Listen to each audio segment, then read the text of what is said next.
Okay. Now the next problem is, let assume a will be greater than 0, f b is a continuous in close bracket minus a to a, and suppose that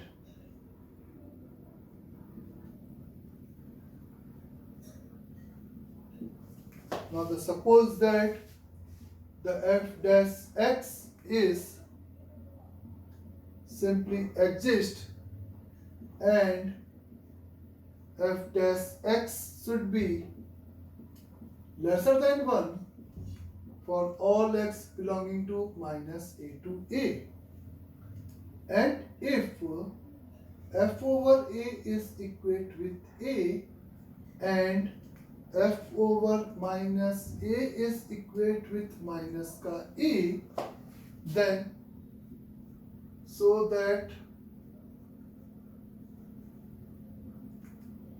f of 0 is equal to 0. तो सबसे बड़ी problem तो वही है कि ये एलएमईटी का है कि नहीं है. सबसे पहले ये वहां पे सोचना एक अपने आप में मैंने कहा कि टास्क है. तो f be a continuous in minus a to a such that this अगर है एफ ऑफ ए, तो एफ ऑफ 0 आपको शो करना है कि क्या होगा 0.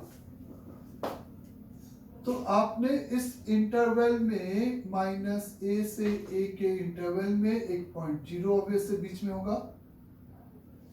तो आपने क्या कहा कि एफ ऑफ 0 को पिक्चर में लाने के लिए पहले इस इंटरवल में कहा कि there exist a point C1 where f dash C1 is equal to f of 0 minus f of minus का a whole divided by is simply 0 minus of minus a के बराबर होगा.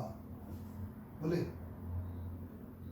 अब आपने कहा कि चूंकि हमें दे रखा है कि डेरिवेटिव इज लेसर देन और equal to, derivative f dash is always lesser than or equal to 1 for all. तो ये जो C1 है वो भी माइनस a से a के बीच का ही एक नंबर है. तो f dash C1 पक्का आपका लेसर देन और इक्वल टू 1 नंबर होगा, जिसको आप मल्टीप्लाई कर दिए. तो ये आपका लिखा है f of 0 minus is the f of minus a यानी कि plus a lesser than or equal to a. तो f of 0 must be lesser than or equal to 0. ये आपको गिवन है. बोले सिमिलरली एक पॉइंट x बराबर C2 जरूर ऐसा होगा इस इंटरवल में. फिर से आप एक नए इंटरवल में पैरेलली एलएमईटी अप्लाई कर रहे हो, तो लिख सकते हो या बोल सकते हो कि f dash C2 f of a minus f of 0 divided by a के बराबर होगा. और C2 पे भी डेरिवेटिव वैल्यू हमेशा लेसर देन और इक्वल टू 1 होगी. f of a आपको a दे रखा है, a minus f of 0 should be lesser than और इक्वल टू a. तो f of 0 must be greater than और इक्वल टू 0. तो एक जगह से f of 0 should be lesser than और इक्वल 0 और एक जगह से f of 0 should be greater than 0. तो henceforth f of 0 must be equal to किसके बराबर होगा? 0 के बराबर होगा. अंडरस्टैंड सभी को? तो इस टाइप के प्रॉब्लम में हम इस तरीके से एलएमईटी यूज करके इस डेरिवेटिव का एक इंटरवल दे रखा है, उसको यहाँ पे इस तरीके से सिंपली अप्लाई करते हैं. आया सबको समझ में? Now the next problem is, suppose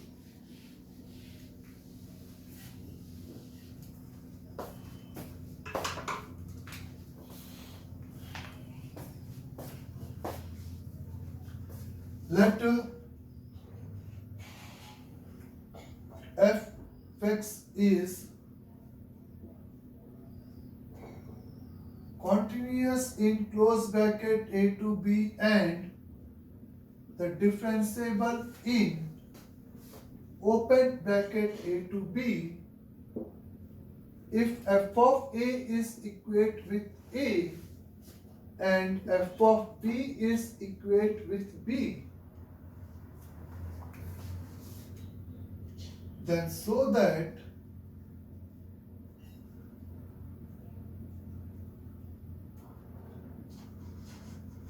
there exists the distinct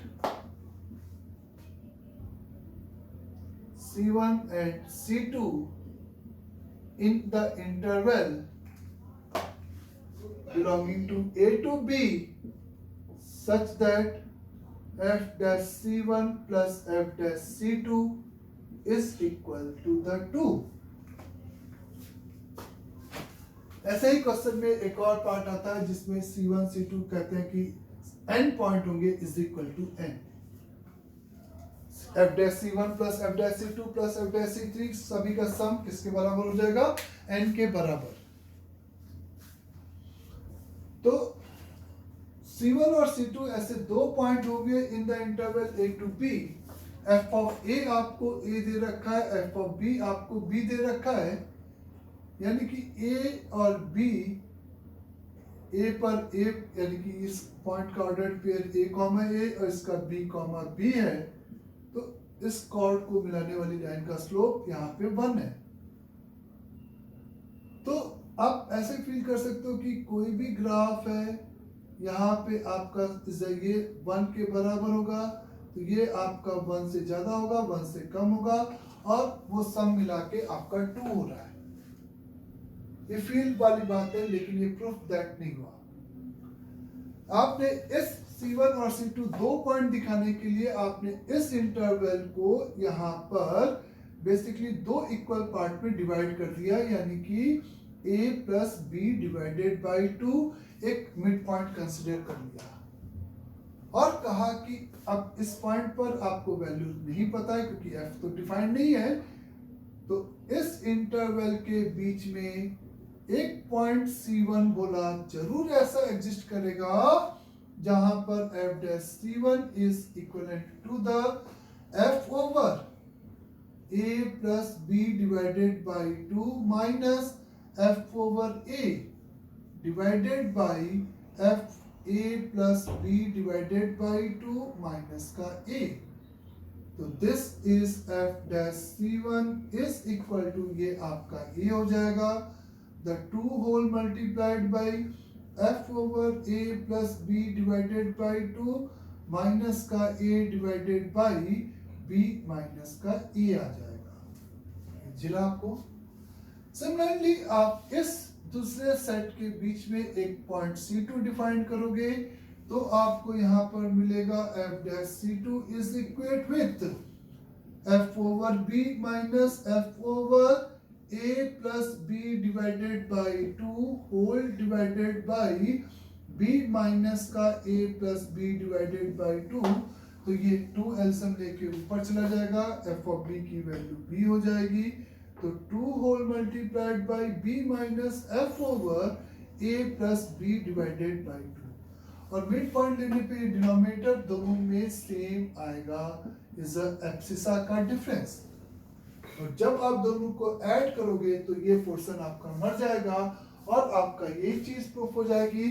आप देखोगे और वैसे जैसे अगर f dash C1 plus f dash C2 plus f dash C3 बराबर 3 प्रूफ करना होता, कहता कि C1 C2 C3, तो इसको अपन 3 इक्वल पार्ट में डिवाइड करते, A से A प्लस A से आप कहते हैं कि 3 इक्वल पार्ट्स में डिवाइड करने के लिए A plus B by 3, A plus या B minus A plus B divided B minus A by 3, इस तरीके से 3 इनपुट लेकर इस तरह से 3 इक्वल पार्ट्स में डिवाइड करके हम इस बात को यहाँ पर सिंपली प्रूफ कर सकते थे. क्लियर? तो इस टाइप के एक एक्सप्रेशन में हमें इसकी जरूरत पड़ती है. बाय यूजिंग आप एलएमवीटी इस बात को इजिली प्रूफ कर पाए यहाँ पे बच्चे. फिर अगर अपन इसको और एक्सटेंड करते हैं तो एक इस तरह से अपन को कहा है कि प्रूफ दैट, सिंपली ऐसे समझे, the sine x is lesser than x for all x greater than 0. Sin x is lesser than x for all x greater than 0. Clear सभी को? तो साइन एक्स की वैल्यू एक्स से हमेशा sine x की value x से छोटी होगी या लेसर देन और equal to for all x greater than और इक्वल टू 0, ऐसा लिखा जाए। तो इस टाइप के क्वेश्चंस को हम बाय यूजिंग एलिमिनेटी थ्योरम कैसे प्रोसीड कर सकते हैं, देखिए।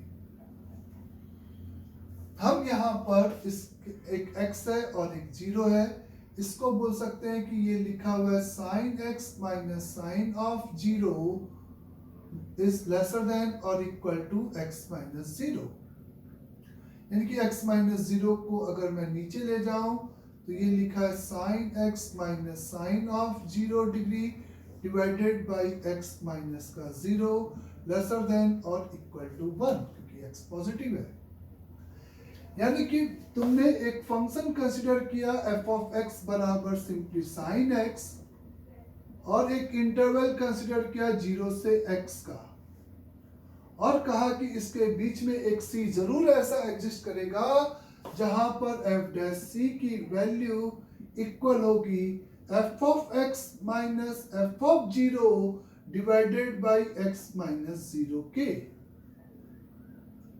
f ऑफ x यानी कि simply sine x minus f of 0 0 हो गया अपॉन x, और f डैश c यानी कि आपका सिंपली यहाँ पे cos ऑफ c आ गया, जो कि ऑलवेज आपका लेसर देन और इक्वल टू 1 होगा कि नहीं भाई। c की हर एक वैल्यू के लिए cos x की वैल्यू लेसर देन और इक्वल टू 1 होगी, means sin x is should be lesser than और इक्वल टू x होगा for all x greater than और इक्वल टू 0 के लिए।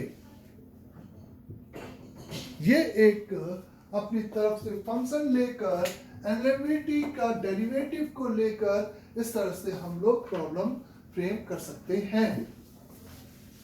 वैसे तो ये ग्राफिकल इंडिपेंडेंटली भी आराम से हो जाता है।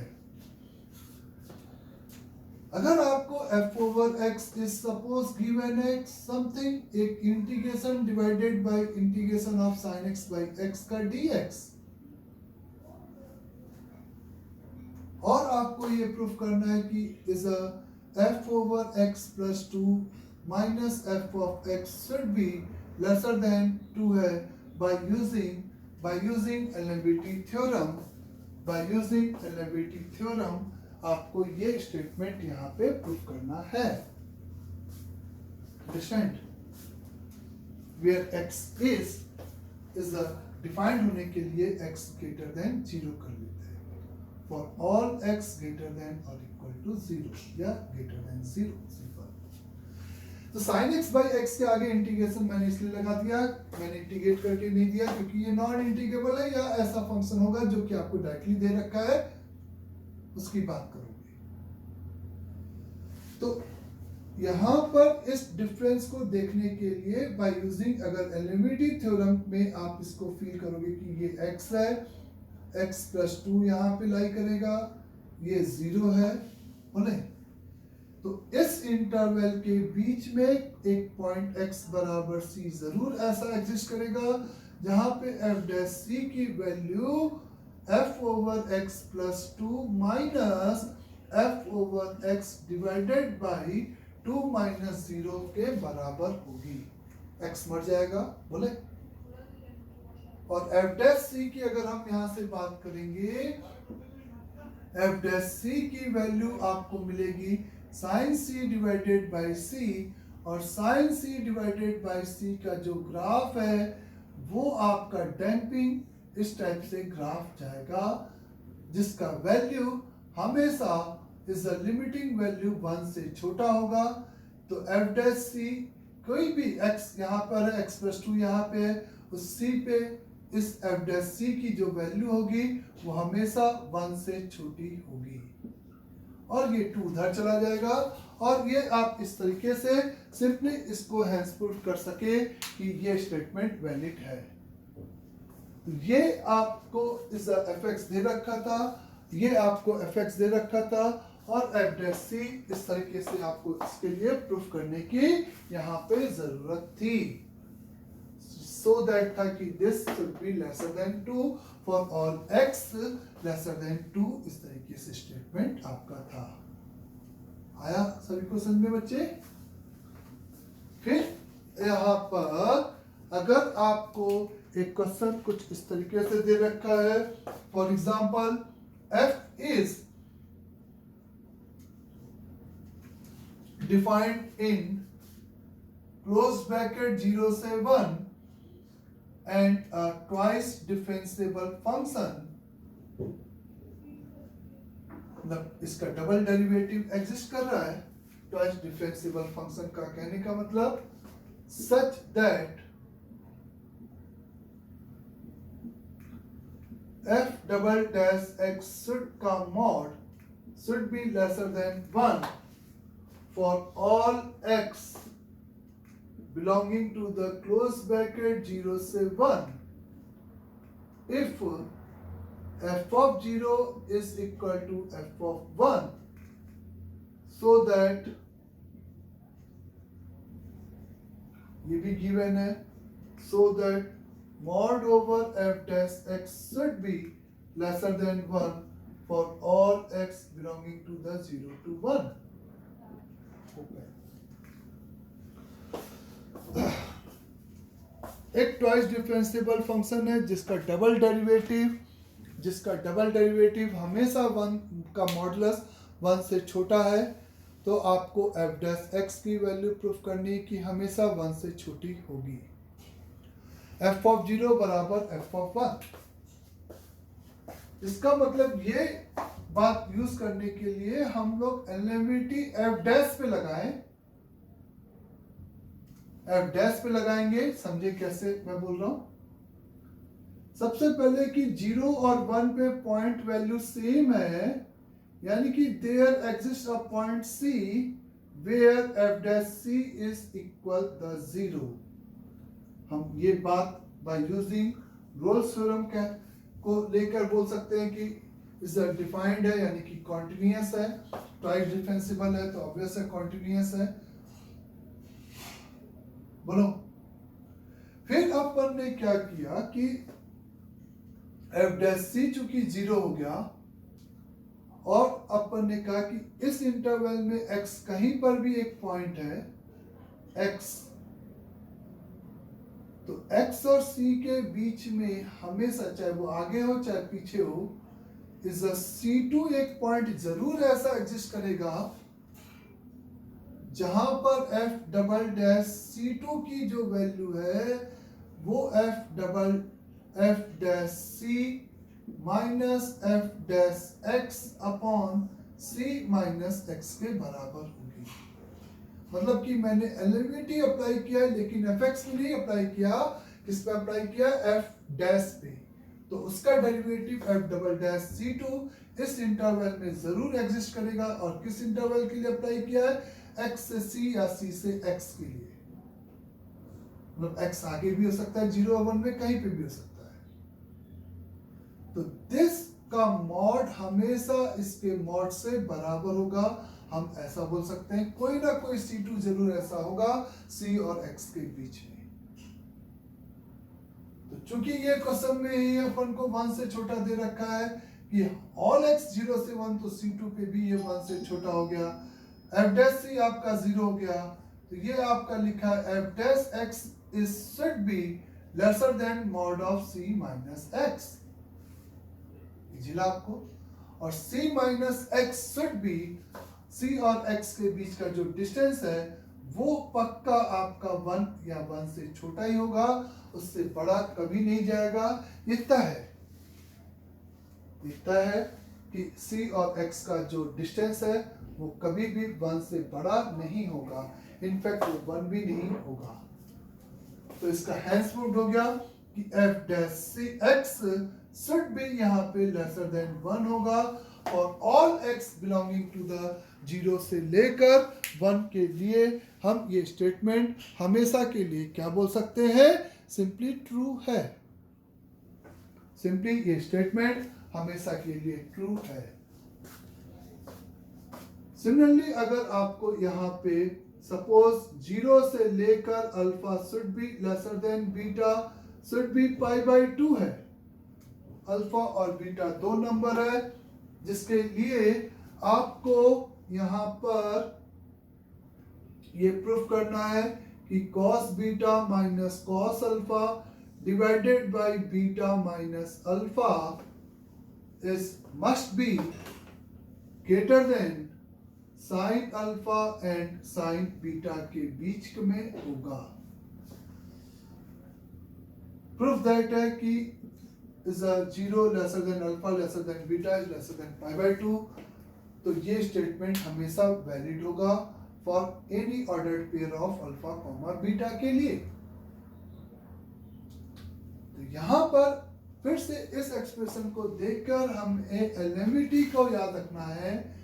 f over x is equate with इस अपन ने cos x फंक्शन ले लिया और नंबर 9 पर इस अल्फा और बीटा के बीच में जो कि 0 और पाई बाय 2 के बीच में है, कहा कि there exist a point C जहां पर f डैश C की वैल्यू f ऑफ बीटा यानी कि cos beta minus cos alpha divided by beta minus alpha के बराबर होगी। और आप कह सकते हो कि f डैश C यानी कि cos x के लिए f डैश C आपका क्या हो जाएगा बच्चे, सिंपली माइनस का साइन C, और C पर साइन की जो वैल्यू है चूंकि 0 से पाई बाय 2 में साइन इंक्रीजिंग होता है और माइनस लग गया तो ये डिक्रीजिंग हो गया, तो हैंसपुट में आप थोड़ा सा चेंज कर लो, ये मैंने गलती कर दी। तो मैं बोल सकता हूं कि माइनस साइन C, क्योंकि 0 से पाई बाय 2 में साइन आपका इंक्रीजिंग माइनस साइन C आपका डिक्रीजिंग, तो minus sine C must be lie करेगा किसके किसके बीच में, माइनस साइन C की वैल्यू C रेशियो के बराबर होगी, तो माइनस साइन C आपका डिक्रीजिंग होगा, तो इस माइनस साइन C यानी कि शुड बी लाई करेगा माइनस के साइन बीटा से लेकर माइनस के साइन अल्फा के बीच में, और मैं माइनस साइन C की जगह पर ये रेशियो प्रूफ कर रख के ये स्टेटमेंट को कह सकता हूं कि ये ऑलवेज ट्रू होगा। तो ये एक इस तरीके से एलिमिटी थ्योरम होता है जिसका यूज अपन क्वेश्चन में करते हैं। ये थोड़ा सा डिफिकल्ट पोर्शन होता है इस पूरे कैलकुलस में, क्योंकि हमें हिंट ही नहीं मिलती कि ये एलिमिटी या रोल्स थ्योरम का क्वेश्चन है। अंडरस्टैंड सभी को यहां तक अच्छे से। इसके अलावा एक और थ्योरम होता है जिसको अपन कहते हैं सिंपली मीन वैल्यू थ्योरम।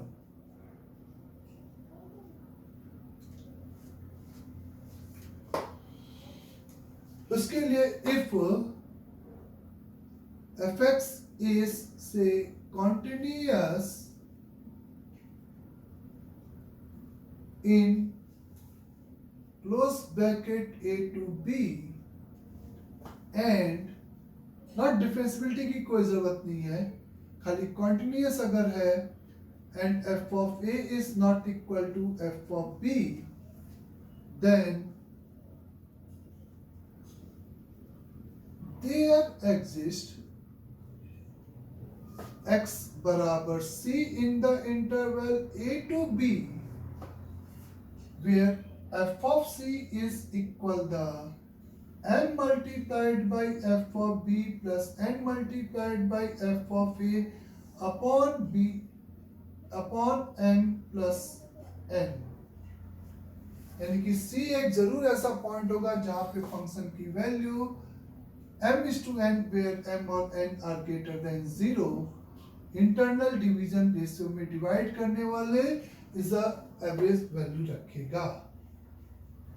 और ये सेक्शन फॉर्मूला लिखा हुआ है, यानी कि कोई भी फंक्शन अगर a से b में कॉन्टिन्यूअस है तो उसके बीच की सारी वैल्यूज लेगा f ऑफ a से f ऑफ b की। ये मतलब हुआ सिंपल सा कहने का मतलब।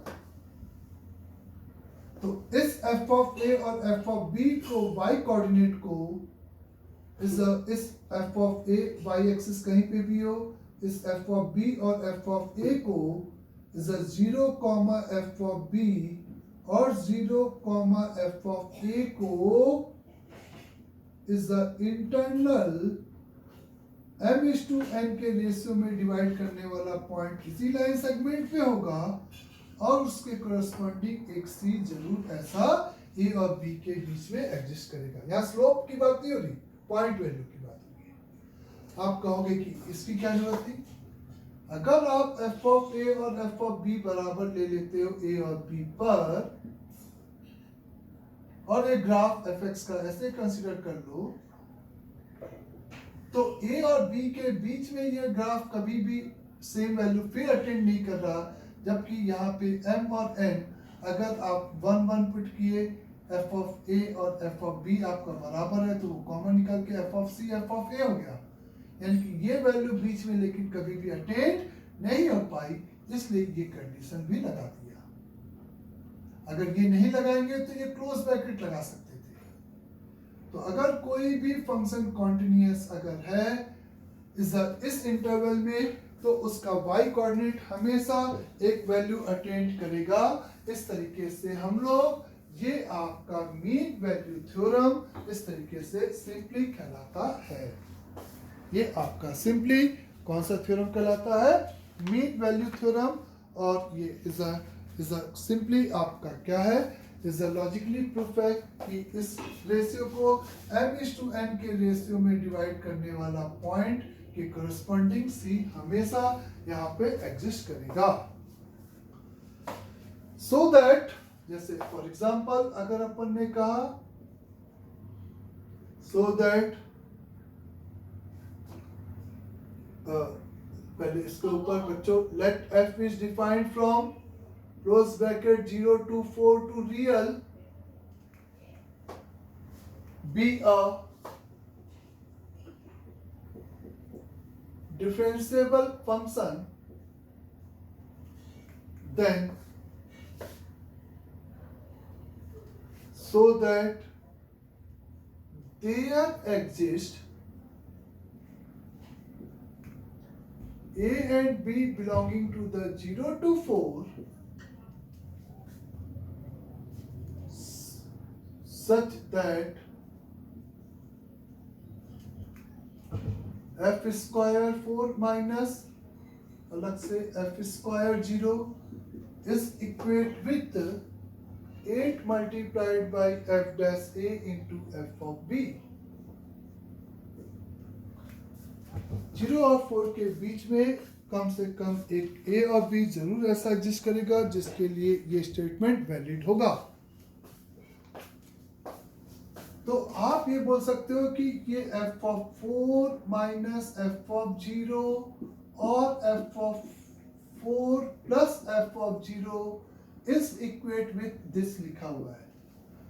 यानी कि बाय यूजिंग LMVT हम बोल सकते हैं कि a और b के बीच में पक्का 0 और 4 के बीच में पक्का एक पॉइंट a एग्जिस्ट करेगा, क्योंकि f डैश a लिखा था, जहां पर f of 4 minus f of 0 divided by 4 होगा। By mean value theorem MVT use करके हम बोल सकते हैं 0 और 4 के बीच में एक पॉइंट B जरूर ऐसा होगा जहां पे m और n को 1 1 कंसीडर किया, f ऑफ b की value f of 4 plus f of 0 divided by 2 के बराबर होगा और दोनों को मल्टीप्लाई कर दिया तो ये शो हो गया कि a और b दो इंडिपेंडेंट ऐसे एग्जिस्ट करेंगे जहां पर ऐसा एग्जिस्ट होगा। अंडरस्टैंड सभी को?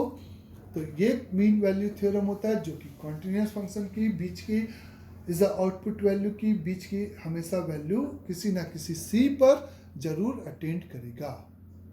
ओके, डन सभी को अच्छे से?